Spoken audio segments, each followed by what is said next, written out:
some little jobs to finish off at my home apiary here, and today I'm doing a little job on my Mini Plus. These are our Mini Plus bodies I've shown you before. The frames go across this way, and the ones I've got here are all been sorted out. There's just a few left to do. But what I'm doing today is I'm going to be putting an aluminium cover over the base of our Mini Pluses. Now, at the front of our Mini Plus, they have a little entranceway. So we're putting an aluminium sheet just inside of it.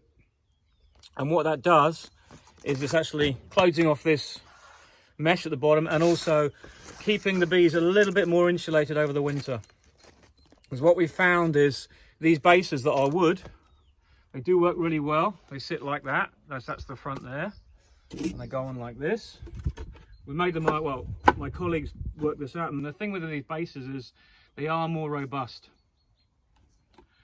But so what I'm doing is I'm going around putting this on, so it means that when I come to treat with oxalic acid, I don't have to block up the hole underneath. I just treat right through the hole at the front, and I can direct it upwards into, excuse my finger there, direct it upwards into the cluster of bees, and they're all looking great. These have all got good clusters. Today's the first day when it's actually a little bit cooler, but we've still got the dry weather, and it looks like we've got high pressure sitting over us for the next probably a week at least, so it's going to give me a chance to start some serious vaping. I don't know if my colonies are completely broodless. They weren't 2 weeks ago, but I know they're going to be pretty close to it.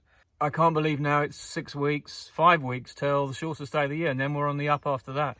So 1 minute you're trying to get the honey in, the treatments in, trying to feed pollen sub, trying to work out the best thing to do. The next minute you're wondering how long it is going to be before the spring. I mean, the way things are going at the moment, we've got into November and we still haven't had any cold weather yet. I know there's a long time to go. There's sort of 3-4 months, and there's a long way to go. One thing I have noticed, and I know it's more probably a European thing here, but a lot of beekeepers are saying that they've had problems with bees flying too much, and the nectar had stopped about mid-October, but the bees have been flying for the last 3 weeks, and they are finding hives that are way lighter than they should be, because the bees are just burning all the fuel. And because they've got big clusters, because the weather's been so good, and they had a late resurgence because we had a dearth in the summer maybe, they've done really well, but they're just too many bees and too good a bees burning too much fuel. So it's something we've all got to consider.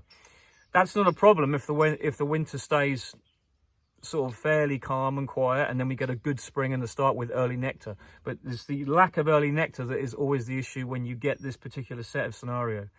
So that'll be interesting. Anyway, let's just go and do a few of these Mini Plus, and you'll see what I mean. It's just going to make it. So what I'm going to do basically is lift these, each colony individually. I've taken off the feeder, which in some cases, no, these are empty. Okay, there's the bees, and nice big spiders too. So I'm lifting off the feeder, lifting off this piece of wood that we use to hold down. When we put the feeder on, we have a piece of wood that flattens all the edge down, and then it pushes all this down as well. So it seals it. But we take that off now for the winter, or it just holds moisture. So the feeders are coming off. They should have come off earlier. Hey ho, that's life. And what I'm doing now is I'm also putting an extra cover on top if it needs it. There's the bees. Look at the honey in there, and look at the cluster in the middle. Bees sticking their butts up. It's nice and cold today.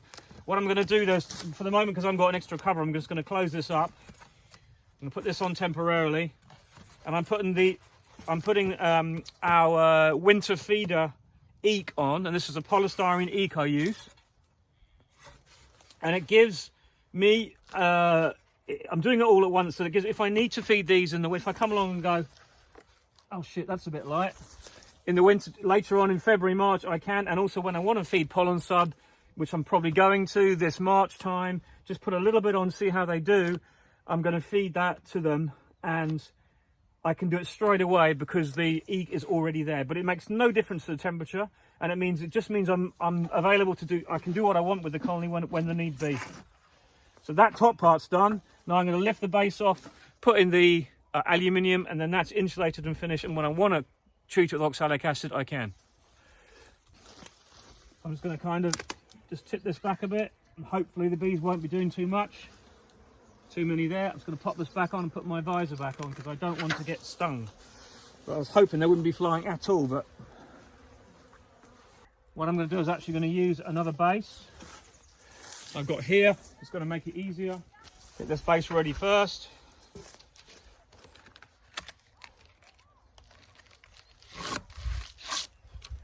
And I can just swap the two over, and if there's any bees on the other base, they'll just walk it back into the colony.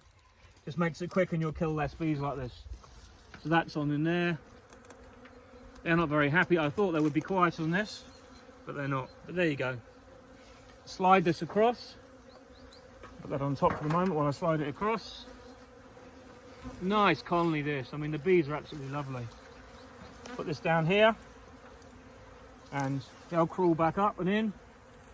And that's it, done, you know. I just want to be ultra prepared so that I can give them anything they need in that top if they want. If they need sugar, I can give it to them. If we get through the winter and I can give them pollen sub and they need it, I can give it to them. I just want to be doubly sure that I've got everything done and that they're all insulated, and the base is a bit more insulated this year because we really found that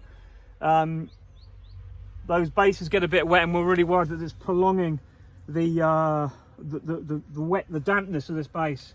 So by putting that insulation between there and there, we just feel they're going to lose less heat through the base. I'm going to be done here hopefully today, and that'll be this place wrapped up really. And I just want to start the oxalic acid treatment, because that's going to be my #1 weapon now. I'm not using Amitraze per se next year because it's just basically ridiculously expensive for a treatment that isn't guaranteed to work, and I feel I'm going to be going down the road of looking at either caging queens and having a brood break. There is a type of cage called the Scavini cage or Salvini cage, I can't remember how you pronounce it, but what you do is basically you cage the queen in one of these cages. On the front of the cage there's queen excluder, so it means the queen stays in the cage, but at the back of the cage there's a little bit of comb, and it's plastic comb, the same we have in our plastic Baticad by Nico, the ones we use for our honey supers. But the queen keeps laying into that comb, and then the bees keep removing the eggs. So what it does, it keeps your queen in laying condition, and because of that there's less chance of pheromone missing in the colony. It's pretty likely they will still make queen cells, but we know we'll have to go in and take those queen cells out once the queen's caged. But I don't mind doing the extra work. I'll tell you why, because if these cages work, or if caging a queen works, it will fit in really well to our schedule. Because we here generally, and I talked this before about not believing the scrolls that you should do this on such and such a day. But the actual reality is every year our nectar flow stops at the end of July, mid to end of July, bang, finished. So if we could cage our queens then, the bees have got plenty of food in their colonies. We're going into the colonies anyway to do intervention, to take honey off, or to put bee escapes, or to just check the colonies, to make those last nukes at the end of the summer. We cage the queen then, and then we're ready to release. So we come back in after checking the queen cells, and then hopefully she'll start laying again. But just as the time we do that, that's when we go in and vape. We vape the whole colony to take out those phoretic mites, because all the mites after 24 days will be phoretic. There will be no mites under any cells because there is no cells. So there's swings and roundabouts, and there's swings and roundabouts with every treatment. But I'm convinced myself that the best option is oxalic acid. I'm coming away from Amitraze because obviously Amitraze is technically a miticide, but miticides are still technically insecticides. And we're still putting poisons or insecticides in our hives. And I'm not jumping on the bandwagon saying any other beekeeper who treats their hives with Amitraze is an idiot, blah, blah, blah. No way. You got to do what works for you. And I've used it for a long time. I just feel that I need to give it out. Need to give it that break. Did you get me? Nope, that was lucky. I need to give it that break, and I need to give it that chance to try something else, because I think it's really important that we push and keep trying different ratios, because it's only going to work for me at that time in this area. It's specific to here.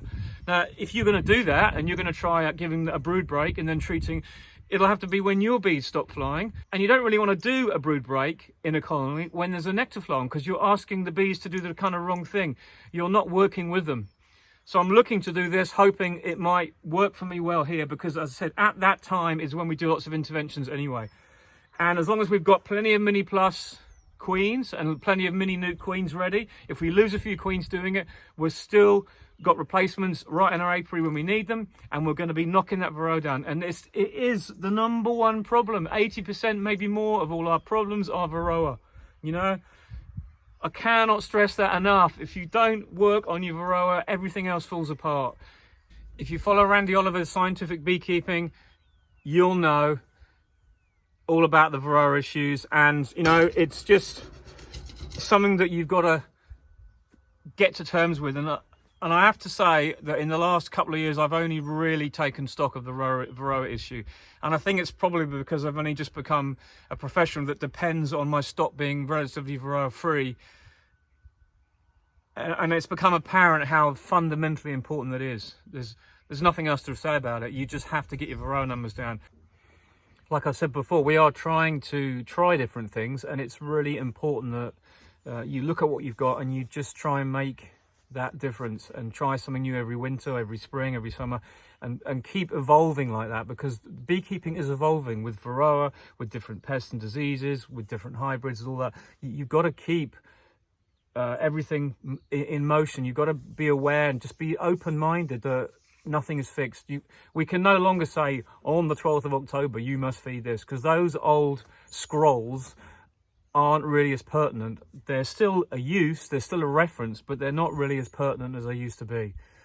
When I used to go to my old beekeeping mentor, he used to say, on this and this such and such date you will do this, on such and such date you can do that. I don't want to berate anybody for saying that, but all I'm saying is I think things have changed a bit now. And I think that in the kind of times we're living in now, nothing is fixed, and the temperatures seem to be different. The shutdown period's different. I just think you've got to be a bit more open-minded and use your own intuition to read frames, to read colonies, to read bees, and let the bees tell you, and you work on that from it. You cannot do it from a book. It's all about experience. So now that's a little thought on that, and a little thought on my next year's projects. And there's a lot going on, a lot of opportunities, a lot of different things happening. I'm getting asked to do quite a few talks now. I'm doing quite a big one now on next Wednesday evening for the Cambridgeshire Beekeepers Association, which should be really good fun. I've got a lot of great information to hopefully share with them, so that's really exciting. It's just all about, you know, keeping that energy going. Even though we're winter time now, we move from that to physical beekeeping to the virtual beekeeping. It gives me a chance to catch up on things I haven't really spent any time doing this summer, like all the book work, which is, all the bills are paid, but it's just putting it all into the right files at the moment. And also, you know, being able to read, having a bit of time to put a book down and come back to it when you're not exhausted is truly a beautiful feeling. You know, when you're able to share someone else's thoughts and not have that clouded, you know, between picking up the book up and putting it down. Winter time is the precious time.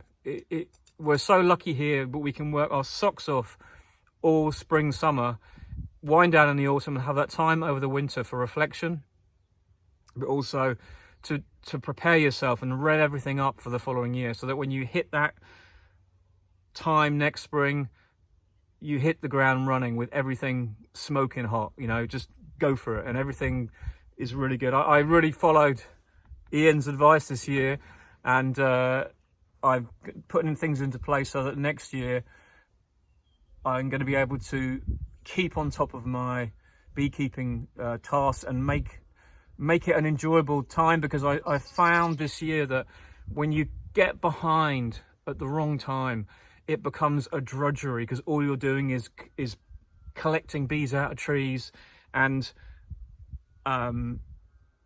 never seem to catch up. You're kind of in that kind of always the last person in the queue trying to get to the hives. Everything else seems to take precedence. And now, because I'm just going to be doing bees, I'm going to have to work doubly hard, but I'll be able to focus just on that. So it's super exciting, all that, and I can't wait for it to start. But I'm enjoying my winter, and apart from the COVID, no one's enjoying that, and all the other things associated with that. But it is what it is. Right, bye for now. Catch you again soon. Be well.